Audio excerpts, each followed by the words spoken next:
Yeah, I mean, amazing start of the season for us.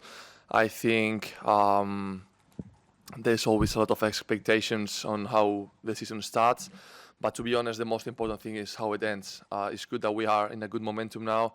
The team is full of confidence, and we are in a good streak at the minute. But obviously, this is a long journey, and the good thing is we are mentally ready to approach it and give the best of us. You're one of the players in this team that are really good in the air. Arsenal are really good at set pieces. Do you think it helps that there's so many good players competing in training that you get better and better each week? Yeah, that's one of the secrets. Definitely, we have an amazing squad this year. We've made a lot of signings which have bring the level even higher. And every training session is a challenge, and it's always good to have these good qualities around you that pushes you and makes you even better. So yeah, it's always good to push each other, and the whole level of the squad and individually the players is going to go upwards, and that's something that everyone will benefit from.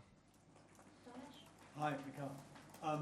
We just spoke to Mikel Arteta, and he was talking about how he's been working on trying to be more calm and more relaxed on the touchline. From a player's perspective, have you noticed a change, particularly from last season to this season, in his approach?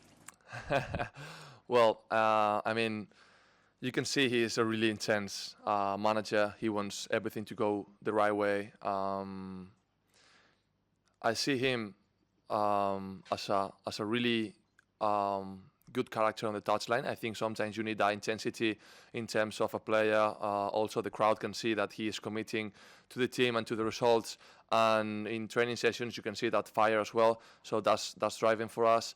And yeah, it's amazing to have someone that can show that body language in a good way when he wants to push it, to push you to get better, but also in the difficult moments when he is calm and he can put the arm on your shoulder and say, hey, it's now time to be together and push. So yeah, I think he has done a great job lately in managing the character. Yeah. It's Atletico Madrid tomorrow night. They were very interested in signing you as well before you came to Arsenal. Was there a chance that you could have ended up lining up for them against Arsenal tomorrow? And was it ever close, that move? Well, it's always rumors. There's always talks in transfer market window. So yeah, there's nothing new there for me. I know that every window is always a lot of speculation about it. But the thing I am most proud about is just to be around this family, be at this club, and yeah, I have started this journey one year ago, and I'm really happy to be here and to represent this club. Thank you. Hi Mikel, your numbers for Spain have gone up quite a lot recently. I think it's 6 goals in your last 4 matches. Does that in some ways come from your move to Arsenal? Has your improvement come from the national team in part of how you've been coached here as well? Well, in part for sure. I think the way we train here, the way we prepare every game and every training session makes you adapt to every situation on the pitch. And maybe in a different moment in my career, I wasn't used to be in the box as much. And obviously that time last year where I had to play as a striker, I think has helped me a lot in terms of identifying where to position myself on the box, where are the weaknesses of the centre backs, what they like to do, what do they not. So yeah, I mean, every training session, every game is a chance to learn, a chance to improve, and I think I've used all those moments to become a threat now in the box, and I'm happy to be scoring goals, and hopefully I can keep doing it. And this season you're playing again with your friend Martin Zubimendi in the midfield. What's it been like when you play with a player under another team, under another coach, and then you play together for another team? What's that experience like playing in 2 different environments? Well, it's good to be honest. I've been playing with him under 3 different coaches now, national team, Sociedad and here, and obviously the relationship is the same, but there are little tweaks that you have to adapt to in terms of what the manager demands you to do. And it's fun how you can adapt as a couple, as a partnership there, and to have different relationships that you had in the past. But it's always fun. It's always great to play alongside players of that caliber. I'm really happy to be here with one team. Thank you. Simon? Hi, Mikel. I just want to ask you about Victor, who's obviously joined this summer. I know you in different circumstances, you had a sort of period where you were learning to play as the centre forward in the team. I just wonder what that kind of process is like, and if that can maybe sort of understand Victor why it's taken time for him to adapt to playing up front in this team. Well, to be honest, I don't think he's taking a lot for him to adapt. I think he's really good. He's giving us many options on and off the ball. The work rate that he puts on every single game, you have to see the data. Is unbelievable how much he helps the team on and off the ball. Sometimes it's unfair for the strikers, because if you don't score, it seems like you're not doing anything, but he's providing a lot for us, and I'm sure goals will come. I am sure that he wants to score as much as everyone else, but the main thing is to help the team. If the team wins, we are a team, we are a collective, so I'm pretty sure he's also happy that he's providing the best performances on and off the ball for his teammates. I just wanted to ask you about the sort of adaptation to the Premier League. I remember years ago, Danny Ceballos, when he was here, he spoke about how he played midfield in England and he felt at times like he couldn't breathe. Kind of the pace of the game was so different. Just from your experience, how different is it playing sort of midfield in La Liga in Spain to then coming and playing midfield in the Premier League? Yeah, I mean, when everyone says that there's a big difference and the Premier League pace is really high, it's for a reason, and it's true. The rhythm and the pace in the Premier League is high. The tempo is really high, and everyone takes the chances they have to run and to go forward, and this sometimes is madness in the pitch. But yeah, you have to adapt to it the best way possible. In La Liga, it's a more tactical point of view of football, more collective, more being patient on the ball and trying to pass to each other. And Premier League is more about just go forward to the opposite goal and score as soon as possible. So yeah, sometimes it's tiring, but you have to keep up with the pace. And yeah, I think if you want to be one of the best players in the world, you have to be able to play in all of the contexts. Sam? Hi, Mikel. Hi. The defensive record this season is incredible. Why? What is it? What's behind that? What makes you guys so good at defending? Well, first of all, it has to be from inside. You have to love to defend. You have to love to not concede goals. Sometimes everyone, maybe in different teams, the main focus is to score, maybe to make a beautiful pass and to enjoy the little highlights. But to be honest, if you want to be a champion, you need to be a really all-around team. Defending is the main focus right now. If you can keep your a clean sheet, the chances of you winning the game are massive. So yeah, then obviously having such a good quality players like we have, and the mentality we all have as a team is crucial. And then it comes to training, comes to everyone knowing his role, what he has to do, depending on who's attacking you. And yeah, it's a work that has to be done from everyone. Last couple on this side, we'll take Gary. You mentioned that Mikel sometimes in training could have that sort of fire within him, and sometimes he could put the arm around the shoulder. Could you give us an example maybe of those, please? Well, to be honest, I can't give you any examples. Like, it's just it depends on how you treat different players in different situations during training. There are moments where the situation in the league tells you to maybe put some pressure on someone. Some other times you have to manage things in a different way. That's something that every great coach has done, and as a player you understand that it's necessary. And I think we are lucky because we have one of the best, if not the best, coach in the world, not only tactically but as well in managing the dressing room. And if you want to be a great coach, you have to manage the squad the right way. And not every player is the same player. We have different personalities, different characters, and you have to approach every player in a different way. So he's really good at that. Go over here to James. Hi Mikel, I understand you're a big NFL fan, and obviously that's a sport that's all about set pieces. So I wonder, when you're like watching the games, and watching maybe the wide receivers, are you thinking, watching them thinking, this is how I could get space at a set piece or for a cutback? What are you learning in that? I mean, that's a good question. I was lucky enough a couple summers ago to be doing some commercial stuff with defensive end from the Saints, Cam Jordan, and yeah, we spoke a lot about what type of movements he does, how he uses the hands, and how he uses his body to get rid of the opponent.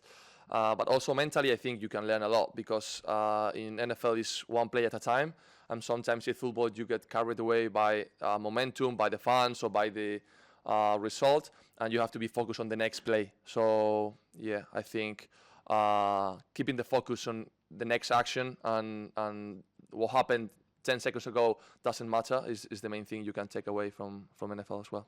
And on a really busy week like this week, how much time do you guys actually get to work on set pieces? Because it looks like you've spent hours on them every game.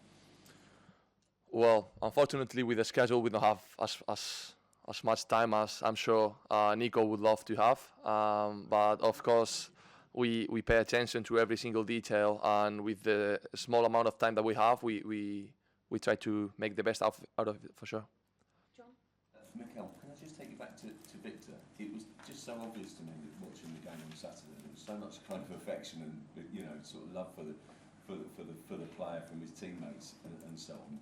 Can you just talk about that? Just how much personality he is. He's very strong mentally, isn't he? And just how much you want to see him succeed. And I don't know, if a striker's judged on goals, get goals. Yeah, I mean, that's an example. We do with Victor, for example, try to show him love and try to support him. But it's just the main mentality that we have as a team. Everyone needs that love. Everyone needs that to feel comfortable, to feel surrounded by nice people and a team that they can count on. So, yeah, Victor is just an example, but I think everyone is wishing him to keep doing what he's doing. Obviously, if he scores goals, it's even better for everyone and for him as well. But the main thing, as I said before, is that the team wins. And as long as the team is winning, he and everyone is going to be happy. So, yeah. We often judge a striker, don't we, in the Premier League about whether it's kind of their 20-goal a season striker. I'm sure you've heard the phrase. But it's, I just wonder, do you think he's that player? Is he going to score that amount of goals? He has the quality, for sure. He has the quality, he has the tools, the physicality. He has the players around him to feed him those balls. And it's a matter of time that he's going to score goals, that's for sure. But, yeah, we cannot be focusing only on the numbers. I know nowadays in the modern football, numbers matter a lot. But if you see the games, you can see how much he gives us, yeah. Do the last two in English, so to start with Sam. I'm Mikel. With the midfield, with so many options like Eze and Mandy and Odegaard, when it comes to selecting the midfield, you've obviously sometimes had to you've had starters and on the bench. When say like an Eze plays in your place, when you're coming onto the pitch of starting, what's your kind of goals in a way because of how attacking the midfield is and the options Arteta has, I suppose? Yeah, I mean, that was kind of the same topic as we were talking before about the depth in the squad. We have an amazing squad in every single position. We have top players, and in the midfield is exactly the same. It's tough to select who's going to play for the coach because he has quality all over the squad. And whenever I'm not starting or whenever I'm starting, the mentality has to be the same. Try to help the team. Impact in the way you can, as we said, not only with goals or assists, but also defensive rate, trying to be in the right spots for your teammates to be free sometimes. And yeah, the mentality is as a whole, not try to be the main character in the play, but to play your role whenever it's coming from the bench. Try to do it the best way possible and try to help the team achieve the most important thing, that is win. Last question in English from Phil. Just one more about Victor. I know you've been asked a little bit about him, but do you feel as though he's feeling the pressure of not scoring, and whether he's possibly lacking a bit of confidence at the moment? I see him pretty confident. I think he's a really confident guy. You can see him every day in training that he does the right thing. He scores goals. So as long as he keeps working. He keeps providing us with the best performances, and I mean, I feel like he knows what he's capable of. He has scored I don't know how many goals last season, so it's not something you forget from one day to another. He's going to be there, and we all trust him. We all know he's top class player, and I think that's it. Hola, Mikel, ¿qué tal? Sorry.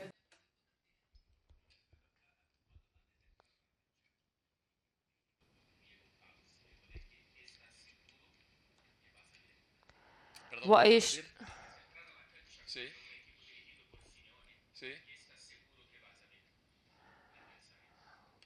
what are you sure that's going to happen? They're a competitive team. They're going to do everything with the ball. They're a very hard-working team with a lot of quality. They play at a very high level, and we're really concentrating on playing a really good game. Everyone knows the level that Atletico Madrid plays at, but we're going in with a lot of confidence for the game tomorrow.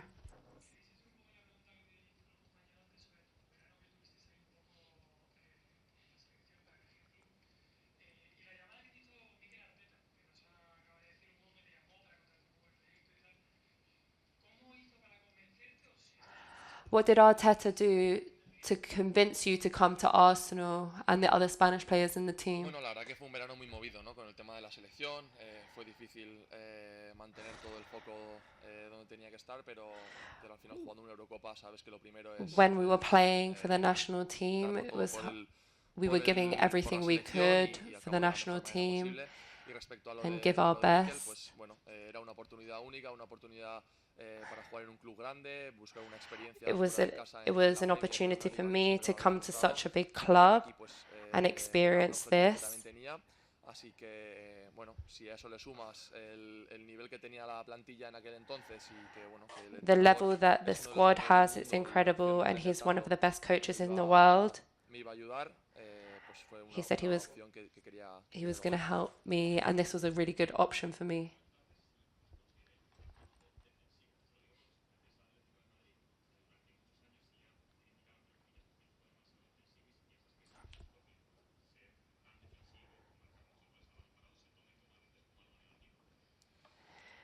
Bueno, si hacer bien tu trabajo es algo negativo, pues entonces me parece un poco injusto, ¿no? que lo califiquen así, porque lo que importa el fútbol es. What's important in football is not only winning and the results.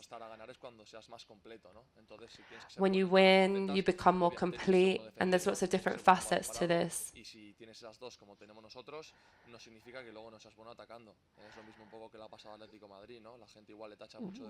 We need to go in an attack, even though we're focusing on the defense as well.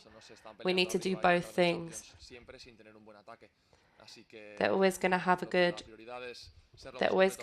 attack in the Champions League. They have it. Thank you, guys. Oh my God.